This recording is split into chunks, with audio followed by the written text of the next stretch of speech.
Hello, good morning, all my student. कैसे हो? होय नुंगाई नत्रो का ngam तौरीगे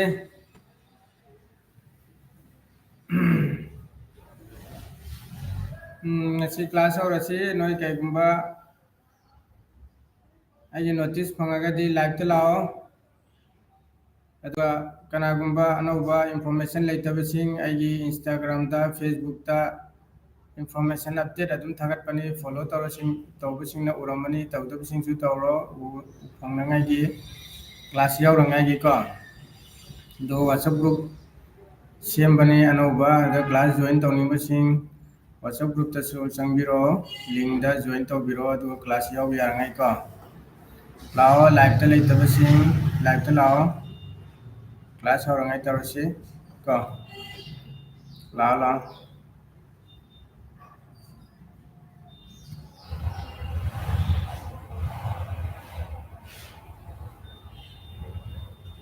ꯂꯥꯛꯑꯣ ꯂꯥꯛꯑꯣ ꯀ꯭ꯂꯥꯁ ꯂꯥꯛꯑꯣ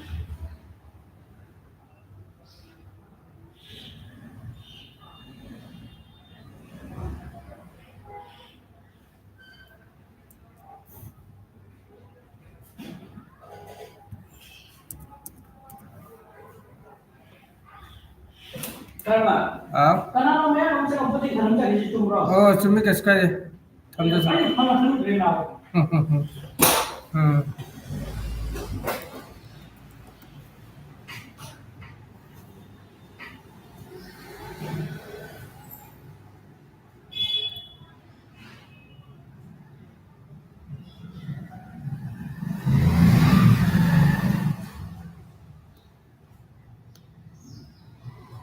ꯂꯥꯛꯑꯣ ꯂꯥꯛꯑꯣ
ꯂꯥꯛꯑꯣ ꯂꯥꯏꯚꯇ ꯂꯩꯇꯕꯁꯤꯡ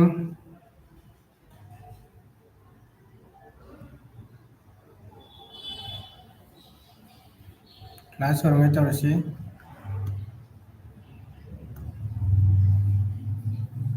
ꯉꯔꯥꯡ ꯑꯩꯈꯣꯏꯅ ꯇꯥꯛꯈꯤꯕꯗ ꯀꯩꯒꯨꯝꯕ ꯈꯪꯗꯕ ꯒ꯭ꯌꯥꯟ ꯇꯥꯗꯕ ꯂꯩꯔꯒꯁꯨ ꯑꯗꯨꯝ ꯀꯃꯦꯟꯗ ꯏꯕꯤꯔꯛꯑꯣ ꯑꯗꯨꯒ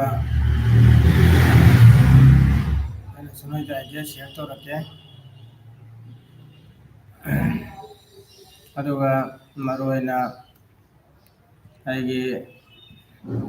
ꯌꯨꯇ꯭ꯌꯨꯕ ꯆꯦꯅꯦꯜ ꯁꯕꯁꯀ꯭ꯔꯥꯏꯕ ꯇꯧꯗꯕ ꯁ꯭ꯇꯨꯗꯦꯟꯁꯤꯡ ꯑꯩꯒꯤ ꯃꯔꯨꯞ ꯃꯄꯥꯡꯁꯤꯡ ꯑꯩ ꯏꯆꯤꯟ ꯏꯅꯥꯎꯁꯤꯡ ꯑꯩꯒꯤ ꯊꯛꯈꯟꯕꯁꯤꯡ ꯁꯥꯔꯚꯤꯁ ꯇꯧꯔꯤꯕꯁꯤꯡ ꯒ꯭ꯔꯨꯞꯇ ꯌꯥꯎꯕꯤꯔꯛꯑꯣ ꯒ꯭ꯔꯨꯞꯇ WhatsApp ꯒ꯭ꯔꯨꯞꯇ ꯆꯪꯕꯤꯔꯛꯑꯣ ꯁꯕꯁꯀ꯭ꯔꯥꯏꯕ ꯇꯧꯗꯕꯁꯤꯡ ꯁꯕꯁꯀ꯭ꯔꯥꯏꯕ ꯇꯧꯕꯤꯔꯛꯑꯣ ꯑꯩꯒꯤ ꯁꯣꯁꯤꯌꯦꯜ ꯃꯦꯗꯤꯌꯥ ꯄꯦꯖꯇ ꯐꯣꯂꯣ ꯇꯧꯗꯕꯁꯤꯡꯁꯨ ꯇꯧꯕꯤꯔꯛꯑꯣ ꯀꯩꯒꯤꯅꯣ ꯍꯥꯏꯕ ꯀꯥꯟꯗ ꯏꯟꯐꯣꯔꯃꯦꯁꯟ ꯑꯞꯗꯦꯠ ꯀ꯭ꯂꯥꯁ ꯇꯧꯕꯒꯤ ꯃꯇꯝꯗꯨ ꯆꯥꯅ ꯆꯥꯅ ꯏꯟꯐꯣꯔꯃꯦꯁꯟꯗꯨ ꯈꯪꯕ ꯉꯝꯅꯉꯥꯏꯒꯤ ꯁꯕꯁꯀ꯭ꯔꯥꯏꯕ ꯇꯧꯔꯛꯑꯒꯗꯤ ꯐꯣꯂꯣ ꯇꯧꯔꯒꯗꯤ ꯑꯞꯗꯦꯠ ꯅꯣꯇꯤꯁ ꯊꯥꯒꯠꯂꯛꯄꯁꯤꯡꯗꯨ ꯃꯇꯝ ꯆꯥꯅ ꯊꯦꯡꯅꯔꯅꯤ ꯏꯁꯥꯅ ꯎꯕ ꯐꯪꯉꯅꯤ ꯀꯣ ꯑꯗꯨꯒ ꯀ꯭ꯂꯥꯁ ꯖꯣꯏꯟ ꯇꯧꯅꯉꯥꯏꯗꯃꯛꯇ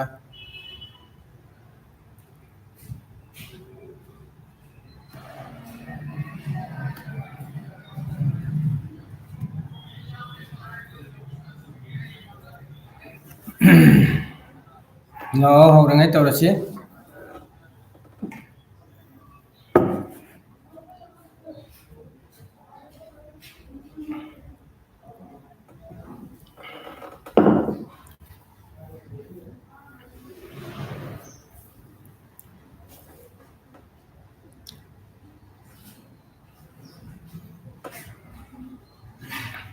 ओके ꯆꯪꯕꯤꯔꯛꯑꯣ ꯂꯥꯏꯚꯇ ꯆꯪꯕꯤꯔꯛꯑꯣꯀꯣ ꯍꯧꯔꯁꯤꯀꯣ ꯑꯣꯀꯦ ꯑꯣꯀꯦ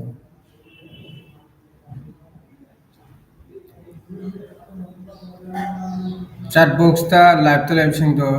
ꯊꯝꯅꯦꯅ ꯑꯃ ꯊꯥꯒꯠꯂꯛꯑꯗꯤ ꯅꯨꯡꯉꯥꯏꯒꯗꯕꯀꯣ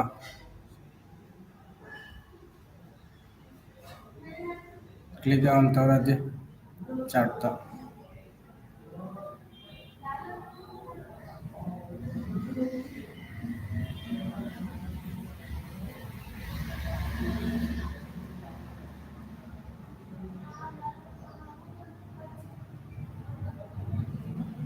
और सिरो यारबो ओके स्टार्ट और सिरो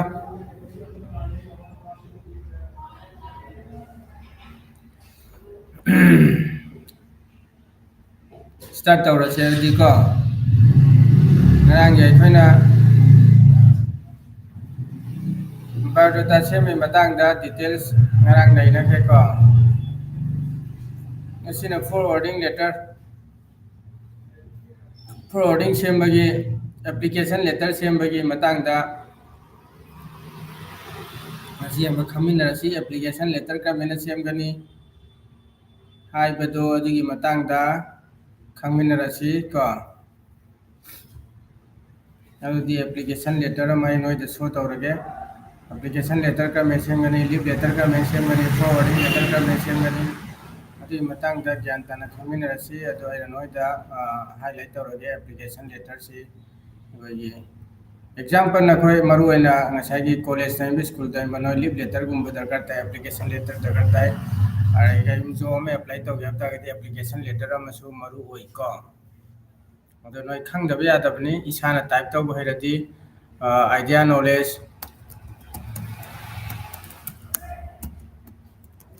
lairagadi yamna laire ko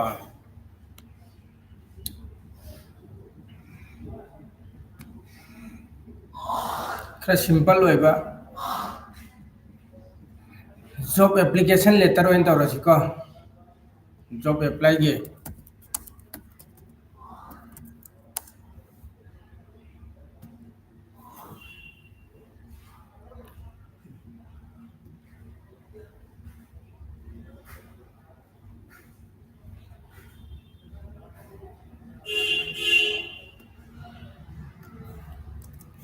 wait ai simple amana lagtho ga ina dutke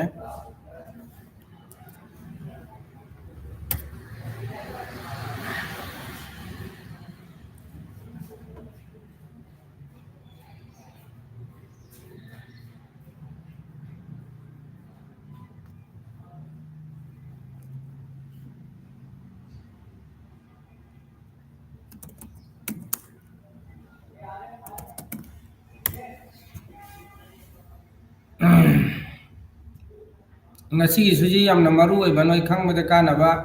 yamna maru oiba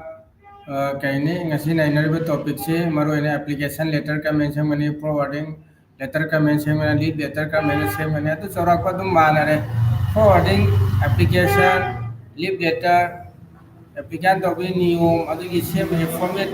ama na khoina khangba ngamagadi atop ama sem kanda yamna line noi sem ngamane ba ko aduna maru ore se han badan hoidi yam maru ore se application letter si ka mena sem gani hai ba se noi khang ba darkar hoy maru hoy ado ama hana khang se khoi adu gi matung da tongan tongan be application letter me ama noi na am line line sem ngamani ado haji maru ena samna ba kanda graduation loiraba ime tam bo da hai double area ba ko ado yamna lu ba natte yamna lai po ne noi na khastang ꯂꯧꯁꯤꯡ ꯁꯤꯖꯤꯟꯅꯔꯒꯗꯤ ꯀꯣꯛ ꯁꯤꯖꯤꯟꯅꯔꯒꯗꯤ ꯌꯥꯝ ꯂꯥꯏꯅ ꯏꯕ ꯌꯥꯕ ꯉꯝꯕ ꯄꯣꯠꯅꯤ forwarding letter ꯑꯃ ꯁꯦꯝꯕ ꯏꯕ ꯍꯣꯏ ꯑꯩꯈꯣꯏꯅ ꯁ꯭ꯀꯨꯜꯗ ꯑꯦꯛꯖꯥꯝꯗ ꯃꯌꯥꯝ ꯑꯃ ꯏꯕꯕꯨꯗꯤ ꯏꯈ꯭ꯔꯦ ꯇꯧꯕꯇꯕꯨ ꯏꯁꯥꯅ ꯇꯣꯉꯥꯟ ꯑꯣꯏꯅ ꯄꯦꯄꯔ ꯑꯃꯗ ꯏꯔꯒ ꯄꯤꯁꯤꯜꯂꯨ ꯍꯥꯏꯕ ꯃꯇꯝꯗ ꯉꯁꯥꯏ ꯈꯤꯇꯪ ꯆꯤꯡꯅꯕ ꯑꯀꯤꯕ ꯐꯥꯎꯕ ꯑꯗꯨꯝ ꯌꯥꯎꯏ ꯑꯗꯨ ꯄꯨꯝꯅꯃꯛ ꯐꯥꯎꯗꯅ ꯏꯁꯥꯅ ꯇꯧꯔꯒꯗꯤ ꯇꯣꯉꯥꯟ ꯑꯣꯏꯅ ꯁꯦꯝꯃꯒ ꯄꯤꯕꯒꯤ ꯍꯩꯅꯕꯤ ꯅꯠꯇ꯭ꯔꯒ ꯑꯦꯅꯤ ꯑꯦꯄ꯭ꯂꯤꯀꯦꯁꯟ ꯑꯃ ꯂꯦꯇꯔ ꯏꯕ ꯍꯩꯕꯒꯤ ꯄꯤꯕꯒꯤ ꯍꯩꯅꯕꯤꯗꯨ ꯂꯩꯔꯒꯗꯤ ꯌꯥꯝꯅ ꯂꯥꯏꯒꯅꯤ ꯑꯗꯨꯗꯨꯅ ꯑꯗꯨꯒꯤ ꯃꯇꯥꯡꯗꯁꯨ ꯑꯩ ꯅꯣꯏꯗ ꯗꯤꯇꯦꯜꯁꯇꯨ ꯍꯥꯏꯂꯥꯏꯠ ꯇꯧꯔꯛꯑꯒꯦ ꯅꯣꯏ ꯂꯥꯏꯅ ꯁꯦꯝꯕ ꯌꯥꯔꯉꯩꯀꯣ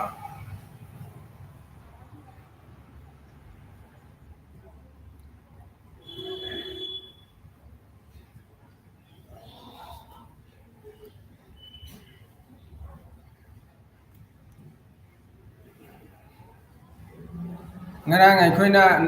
biodata noina gyan tadaba khastang ai ngarang ido hallagu ulake biodata semi matang du ngarang aikoina nainare ko ado amatang ai hallaga amuk share toroke yengo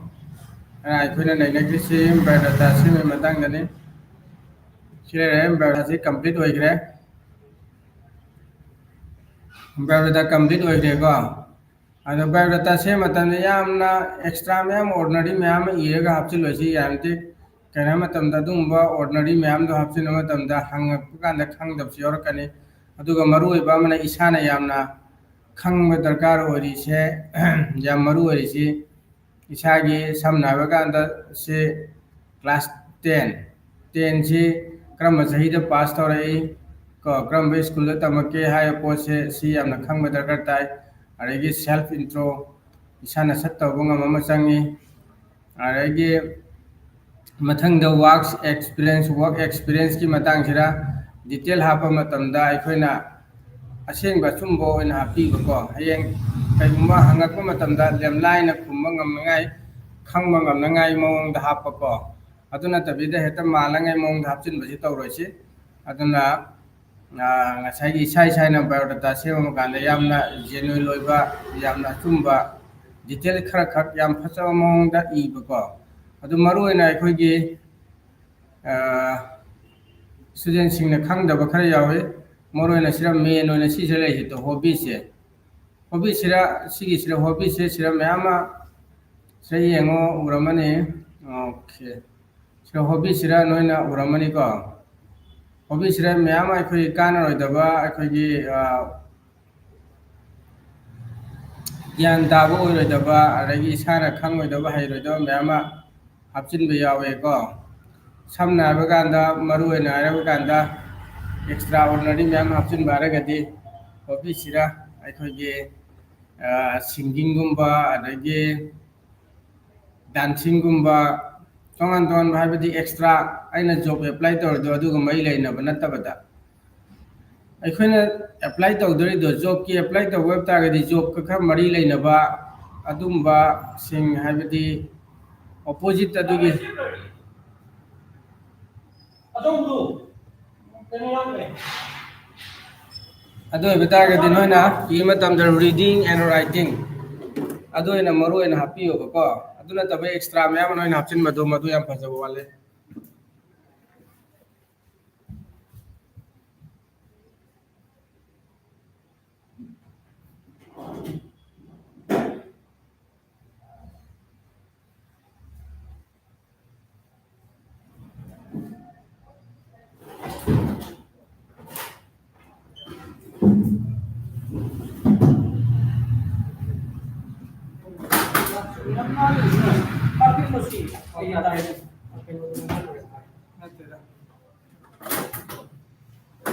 Kaite नहीं sir masado हाँ yam leba yam ma leba saat yang kai tai to saat yang la priwa lijan matam sa thang ni da thang ni da ke thor और job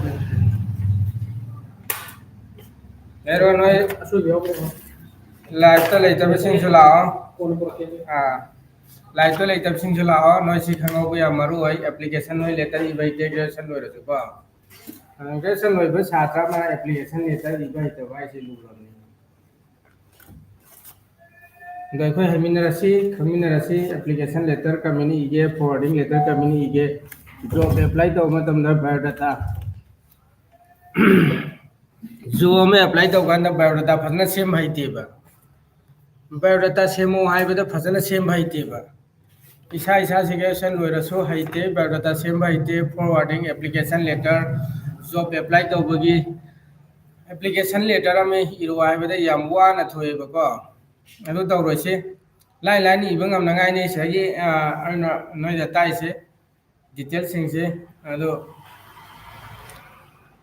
aine sunoi da khang nangai application letter kam ege biodata kam semge adu duno screen da soina kayona ai thagat prake noi khang ngam na ngai gi yamna lai na noi da kai do ngam na ngai gi ko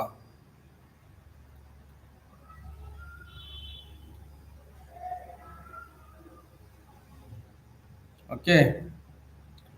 अदुना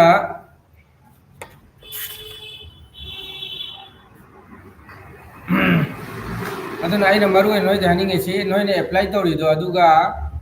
चाना मौंगदा हापसे जो apply तौबु ओरदि मरु आइना हानिंगेदि हॉबीस्ता हॉबीसिसु यामना लाइना depend तौबा पोला मोये अदुना हॉबीसे अदुम येंगकनी हॉबीस्ता reading writing job apply तौबगी ओरगना अदुगा साना खोनबगी मरी लेनबा कईगुंबा ओरगना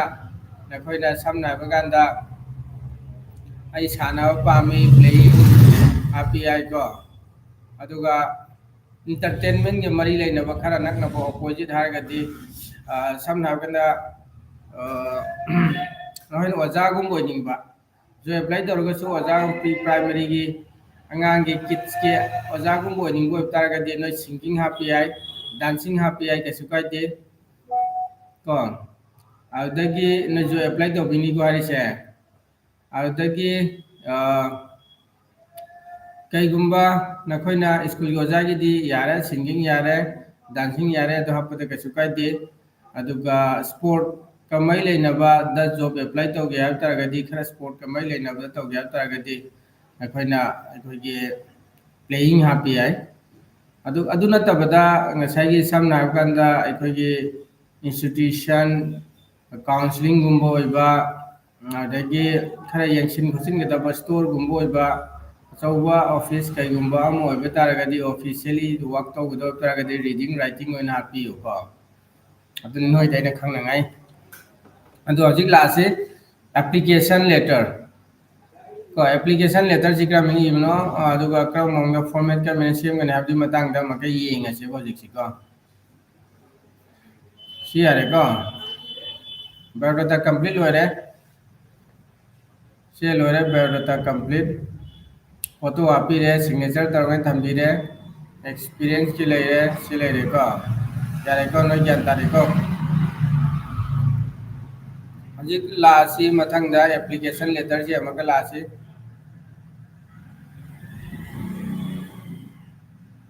आई share तौरगे application letter दा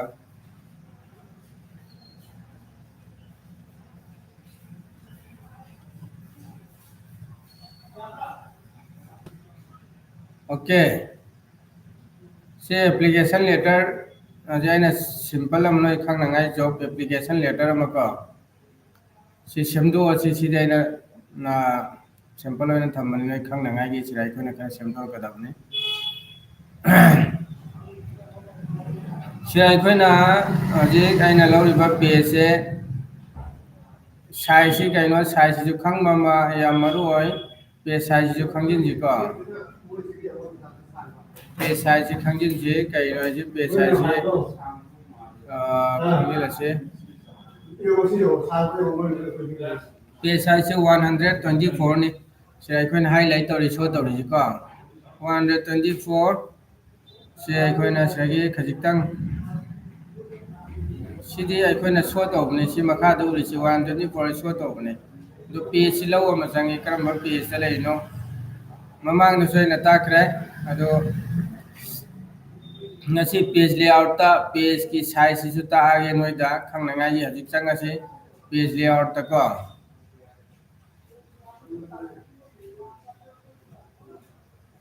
page layout ता चंगागा पेज की अखोई लौरिबा कैसी खंगासे होम ताखरे इंसर्ट ताखरे नोइदा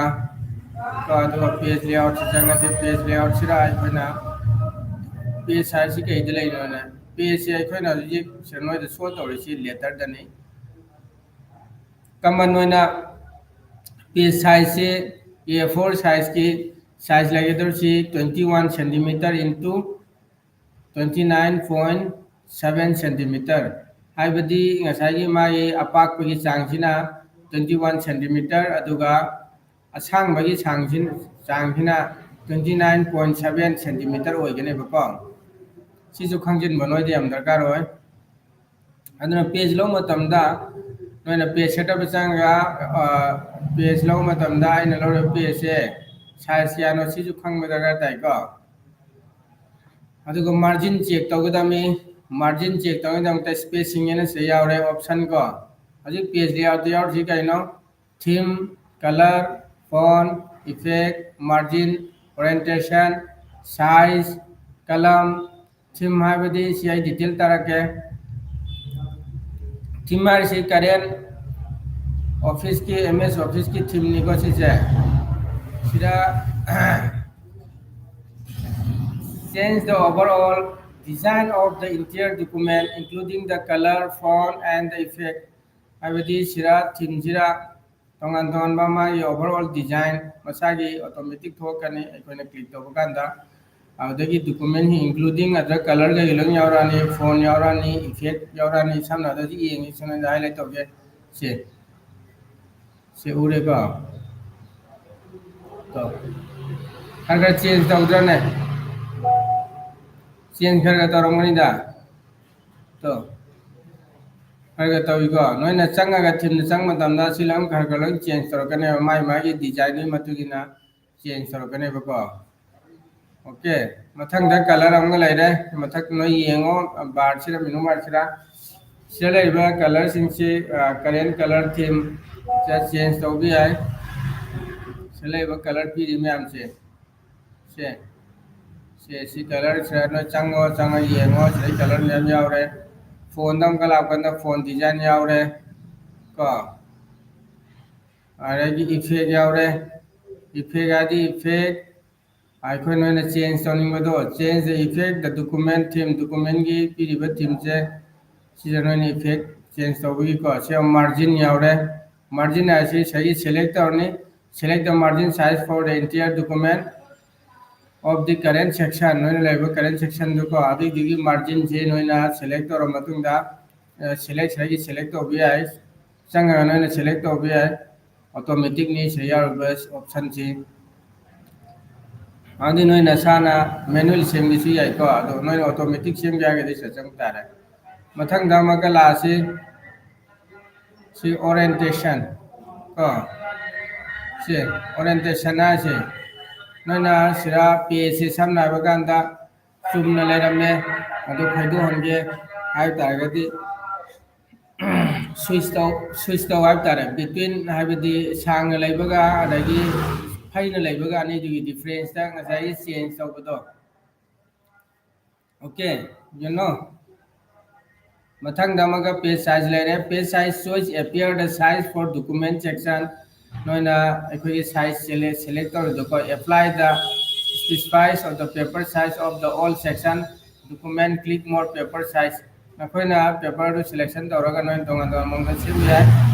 मथंग दामगा लासी खोई कलम से text to more कलम सिगी A4 साइज रा नोइना सामना गान सुमेना चुमना अखोई लाइन सिरा सुमिन अनी थम्बी आय तोंगान तोंगान बा कलम सिंग सेमगा अहुम सेमबी आय मरी सेमबी आय सुमिना को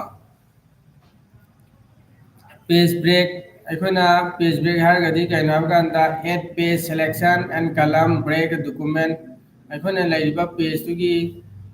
लाइबा पेज तो अदगी सेकंड पेज ता चटके अरे यदि पेज लाइबा कंटेंट अखोइना सेमबा सिलेक्शन दु अमदो होंगे तारगदी पेज ब्रेक ता क्लिक तौरनी पेज ब्रेक ता क्लिक तौबा जे सामना गांदा सिस डेट ऑफ डेट हारगा 2025 इरा सिगी सी अखोइना सिगी से क्लिक तौरनी लास्ट 25 सी मखा दले सिंजे पेज ब्रेक ता मथंगी नेक्स्ट पेज चलन की जा तारगदी अखोइना पेज ब्रेक से क्लिक तौबा न चटखने मसान तो सी नेक्स्ट पेज ता लाखरे को उरे को तो सी मखा चखरे को मका लासे कोई कंट्रोल जेड अल्लाह मला से अदना यमलाइन इंटर तौरगो से आरे कंट्रोल इंटर तौरगो से तसिनी अदुबो सिसु नोय द खंगनाय अमाय नोय ताकने मथंग द लेरे लाइन नंबर लाइन सिंगी नंबर खंगनाय की at the number is the margin long side is line number document को hypertension has the turn on the hypertension which the yellow word break line the built-in syllable of word okay work of the magazine hyphenate there the text in order to have more uniform spacing between the word नोइना से मिबा text तो सामना दे example से हजिक लौरा से सिलौरा से को सिलेर से job application letter से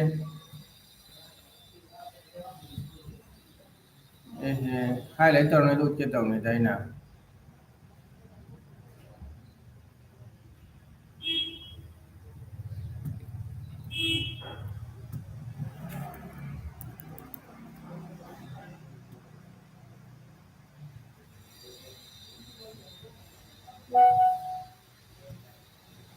को सिले को मथंग वाटर मार्क लासे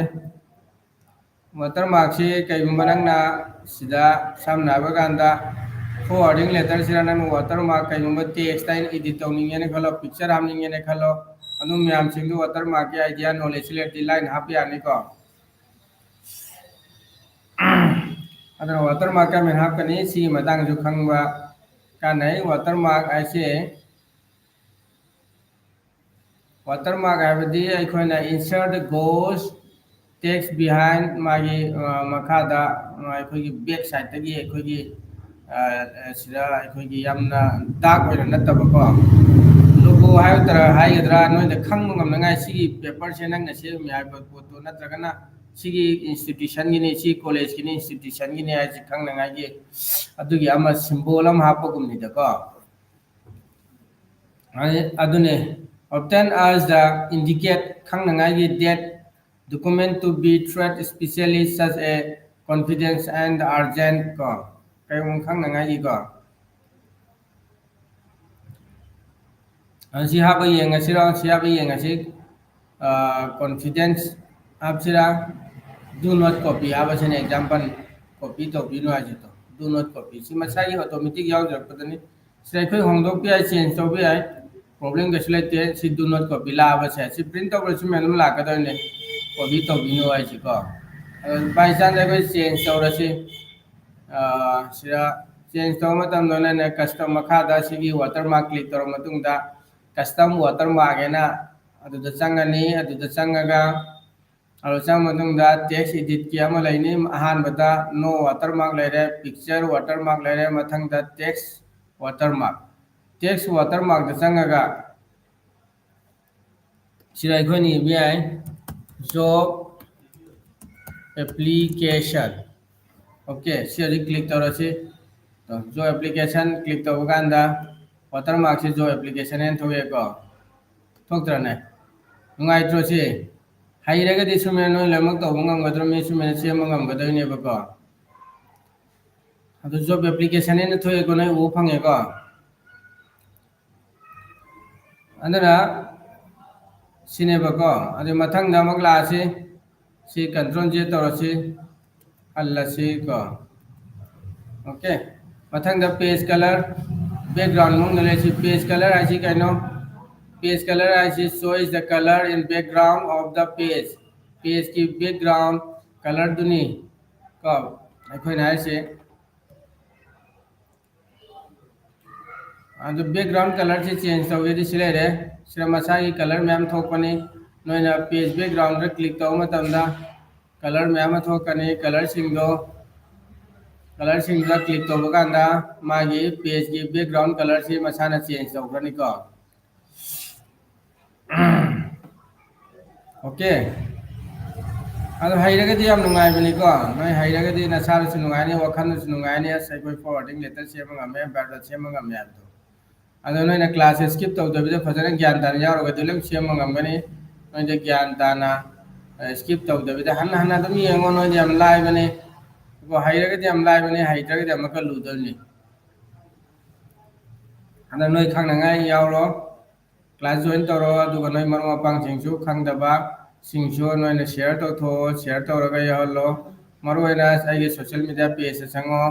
फॉलो तौरो अदुगा आइगे चैनल सब्सक्राइब तौदबा सिंगसु सब्सक्राइब तौहलो अदुगा इंफॉर्मेशन अपडेट मतम चानो हो फंगनांगाय दमकतको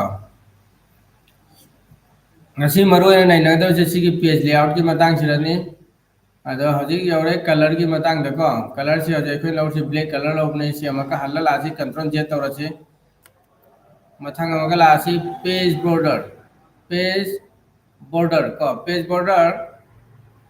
border add tawboke add or change the border in around the page okay मथंग दमक लासी प्रेगाब स्पेसिंग की सेम मतंगदा स्पेसिंग सेम से लेफ्ट क्या साइज लेंगे तबगे राइट क्या लेंगे तबगे अरगे बिफोर एंड आफ्टर सिजी हम खंग वे हम दरकार ताई स्पेसिंग जी को सी पेज लेआउट तो लग यावरबनी मथंगदा मथंगदा लेरे position wrap text bring forward send forward arrange the को selection panel alignment group rotate हाबदी अखोना कयो पिक्चर अमा सेव तारे पिक्चर रो अखोना पूरा ग्रुप तौसन भी आगने बादुगी नि मताई से को अदो हन्ना मका के नोइदा अन मेनू बार पीरिबा होम इंसर्ट पेज लेआउट सी अमरु को सी सिरा फदन खंगरगदि नोय यारे अदना सी खंगबगा लोइनना अखोगी खुद की टाइपिंग स्पीड सु दरकार ताई नोंग मिनट 10 दी 35 दी टाइपिंग अदम ताओ इसाई लैपटॉप ता डेस्कटॉप ता को अदु कईगुम्बा नोइना खंगदब लेरसो अदुम हंगो यानी केसपाइदे व्हाट्सएप ग्रुप लिंक पीरे आई सोशल मीडिया पेज ता यूट्यूब आई चैनल दा आई सोशल मीडिया पेज सु लिंक पीबने अदु लिंक जंग चंगबिरो जो संगम दबा यरम दबा ग्रुप यरम दबा सो अदुम अपडेट इंफॉर्मेशन रो अदुम आई थागला के नोइदा ग्रुप ता पीडीएफ शेयर तरके को नै खंगनांगाई अदु ngasiगidi सिफों नाइनरसे उरेन अमका नेक्स्ट चैप्टर लासी एप्लीकेशन लेटर से फुलफिल करमेना सेमगे करमेना डिजाइन तौगे हाई पसी याम फजा मोंग द नोय जाइना याम सिंपल ऑफ याम फजा बाती न मोंग एप्लीकेशन लेटर करमेना सेमगने हाबदी मतंग दा आई ताके अदुगा मरो एना नोय मतम खरा काइथो क्लास यारंगाई तौरसी को नो हल्ला हल्लागा अदम स्किप तौदबिदा फजना ज्ञान ताने येंगो अदु बोयतागा नो याम लाइना खंग मने यारे को दुआ करागुम स्टूडेंट सिंग रजिस्ट्रेशन तौदबा अनौब एनरोलमेंट तौनिंबा जनवरी सेक्शन 2025 सॉरी 26 की रजिस्ट्रेशन तौनिंबा सिंग एडमिशन तौनिंबा सिंग ऑफलाइन द क्लास यावनिंबा सिंगसु रजिस्ट्रेशन तौरंगाई की तौरो अदुगा रेडी ओइरो रजिस्ट्रेशन डिप्लोमा की क्लास याव यारगना एटलीस्ट नो चंगदरसु ऑफलाइन ऑनलाइन यानी मक्सम मानै डॉक्यूमेंट चंगदबदी अदुगा सेमेस्टर एग्जाम अनि लेगनी डिप्लोमा की ओरगना आद सेमेस्टर एग्जाम अनि से ऑफलाइन दे एग्जाम थागनी को अदुगा अते क्लास पुदी ऑनलाइन याव यागनी ऑनलाइन याव सिना नोइदा बेनिफिट ची कैनो हाबदा मरो एना नोइदा पैसा की फरक ताबा लाखपगी चटपगी थोपगी फरक ताबा अदुम खुदोंग चादा मयाम सिंगदो ऑनलाइन दा क्लास यावरगदी अदुम मतम अमा आइना नोइगी टाइमिंग अमा नोइ क्लास की टाइमिंग अमा नोइ मयाम की खुदोंग चागदबा टाइमिंग नोइ कॉलेज स्कूल चलरो हलकपा थबक चलरो हलकपा युमदा लाइबा मतम टाइमिंग दुरा मॉर्निंग दो ऑर्गना आइना अराउंड मॉर्निंग 7 to 8 अदुगा इवनिंग दो ऑर्गना इवनिंग इशू 7 to 8 अदु मेना क्लास से नोइ क्लास तौबीगे अदुगा रजिस्ट्रेशन तौदबसिंग रजिस्ट्रेशन तौनंगाई अदुगा ऑफलाइन यावनिंगसु ऑनलाइन यावनिंगसु रजिस्ट्रेशन दी तौदब यारोइना सर्टिफिकेट दरकार होइबनिना ऑलरेडी अतोप इंस्टीट्यूशन सिंगदा नत्रगा हाना तंबल ओरब सिंगिदी खंगनाइदा मक्ता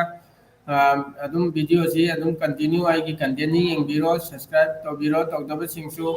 तौदब लेबे सिंगसु मरुम अपांग आइगी थखनब सिंग आइगी चाइना सिंग आइगी स्टूडेंट मैम सिंग जो सब्सक्राइब तौरगा दि नोइदा नोटिस लाने नोटिस लागदी हम मतम चान चान नोइदा लाइव क्लास आमदी कंटेंट दो नोइदो उबो फंगनी को नोमगी अखोगी रेगुलर नाइना अदुम कंटिन्यू यावरंगाई होनवो अदुना नोइदा लौसिंग लाकनी नॉलेज लाकनी ना सातन थरोय तोंगानबा मतम ददि अखोइने इसागी इंटरटेनमेंट दा कई मतम या मंगलिको समना बगन पुंगा मानी माम से नुंगाई मथंग मथंग सुम येन कांदा मतम से तुम हौखिबने अदो मतम दो कानाबदसु मतम खरा हवनसे कानाबदसु मतम खरा ओलगा दे नोइ लौसिंग नॉलेज लाकनी नोइ द खंगकनी ज्ञान तारकनी करिनो हाइदो को अदना अखोइ यावरंगाई तौसी क्लास से मतम चांग नाइना अदुगा नोइना खंगदबसु आइना अदुम नोइगी दमक्ता अदुम आई तागके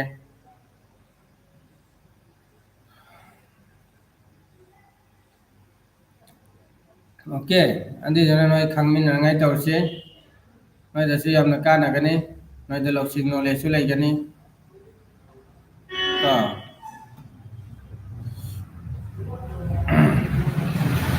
ꯑꯗꯨꯅ ꯀ꯭ꯂꯥꯁꯁꯤ ꯃꯇꯝ ꯆꯥꯅ ꯌꯥꯎꯔꯁꯤ ꯃꯇꯝ ꯆꯥꯅ ꯌꯥꯎꯕꯁꯤꯅ ꯅꯣꯏꯗ ꯀꯥꯟꯅꯕ ꯂꯩꯒꯅꯤ ꯀꯣ ꯑꯩꯈꯣꯏꯅ ꯉꯁꯤ ꯃꯔꯨꯑꯣꯏꯅ ꯅꯩꯅꯔꯤꯁꯤ ꯀꯗꯥꯏꯗꯅꯣ ꯍꯥꯏꯕ ꯀꯥꯟꯗ ꯉꯔꯥꯡ ꯑꯩꯈꯣꯏꯅ ꯇꯥꯈ꯭ꯔꯦ ꯕꯥꯏꯑꯣꯗꯥꯇꯥꯒꯤ ꯃꯇꯥꯡꯗ ꯑꯗꯣ ꯉꯁꯤ ꯑꯃꯨꯛꯀ ꯑꯦꯄ꯭ꯂꯤꯀꯦꯁꯟ ꯂꯩꯔꯦ ꯑꯦꯁꯥꯏꯟꯃꯦꯟꯒꯤ ꯃꯇꯥꯡꯗꯁꯨ ꯑꯩꯅ ꯅꯣꯏꯗ ꯁꯤꯌꯔ ꯇꯧꯔꯛꯀꯅꯤ ꯑꯦꯁꯥꯏꯟꯃꯦꯟ ꯀꯔꯝꯍꯥꯏꯅ ꯁꯦꯝꯒꯦ ꯀꯔꯝꯍꯥꯏꯅ ꯇꯧꯒꯦ ꯍꯥꯏꯕ ꯄꯣꯠꯇꯣ ꯅꯣꯏꯗ ꯈꯪꯅꯉꯥꯏ ꯃꯨꯟꯅ ꯒ꯭ꯌꯥꯟ ꯇꯥꯅ ꯅꯣꯏ ꯈꯪꯅꯕꯒꯤꯗꯃꯛꯇ ꯅꯣꯏꯗ ꯑꯩꯅ ꯁꯤꯌꯔ ꯇꯧꯔꯛꯀꯦꯀꯣ ꯑꯗꯣ ꯑꯦꯁꯥꯏꯟꯃꯦꯟ ꯁꯦꯝꯕꯁꯤꯁꯨ ꯌꯥꯝꯅ ꯈꯪꯕ ꯗꯔꯀꯥꯔ ꯑꯣꯏ ꯃꯔꯨ ꯑꯣꯏ ꯀꯩꯅꯣꯗ ꯑꯦꯁꯥꯏꯟꯃꯦꯟ ꯀꯔꯝꯍꯥꯏꯅ ꯁꯦꯝꯒꯅꯤ ꯍꯥꯏꯕꯗꯨꯒꯤ ꯃꯇꯥꯡꯗ ꯗꯤꯇꯦꯜꯁꯤ ꯈꯪꯃꯤꯟꯅꯕ ꯑꯃ ꯌꯥꯝ ꯆꯪꯉꯦ ꯑꯗ ꯑꯦꯁꯥꯏꯟꯃꯦꯟ ꯁꯦꯝꯕ ꯍꯩꯇ꯭ꯔꯒꯗꯤ ꯑꯩꯈꯣꯏꯅ ꯑꯇꯣꯞꯄꯗ ꯁꯥꯏꯕꯔ ꯀꯦꯐꯦꯗ ꯅꯠꯇ꯭ꯔꯒꯅ ꯑꯩꯒꯤ ꯃꯔꯨꯞ ꯃꯄꯥꯡꯗ ꯅꯠꯇ꯭ꯔꯒꯅ ꯑꯩꯒꯤ ꯀꯝꯄ꯭ꯌꯨꯇꯔꯒꯤ ꯑꯥꯏꯗꯤꯌꯥ ꯅꯣꯂꯦꯖ ꯂꯩꯕꯁꯤꯡꯗ ꯑꯩꯈꯣꯏꯅ ꯑꯗꯨꯝ ꯁꯦꯝꯍꯜꯂꯤꯀꯣ ꯑꯗꯨꯅ ꯑꯩꯈꯣꯏ ꯏꯁꯥꯅ ꯁꯦꯝꯕ ꯉꯝꯅꯉꯥꯏ ꯍꯣꯠꯅꯔꯁꯤꯀꯣ ꯏꯁꯥꯅ ꯁꯦꯝꯕ ꯍꯩꯔꯒꯗꯤ ꯂꯥꯏꯗ꯭ꯔꯣ ꯑꯣꯀꯦ ꯑꯗꯨ ꯑꯣꯏꯔꯗꯤ ꯉꯁꯤꯒꯤꯗꯤ ꯃꯇꯥꯡ ꯑꯁꯤꯗ ꯉꯁꯤ ꯂꯣꯏꯁꯤꯜꯂꯁꯤ ꯑꯗꯨꯒ ꯍꯣꯔꯦꯟ ꯑꯃꯛꯀ ꯅꯣꯏ ꯂꯥꯏꯚꯇ ꯂꯥꯛꯅꯉꯥꯏ ꯇꯧꯔꯣ ꯑꯗꯨꯒ ꯀ꯭ꯂꯥꯁ ꯌꯥꯎꯃꯤꯟꯅꯔꯁꯤ ꯀꯣ okay okay thank you by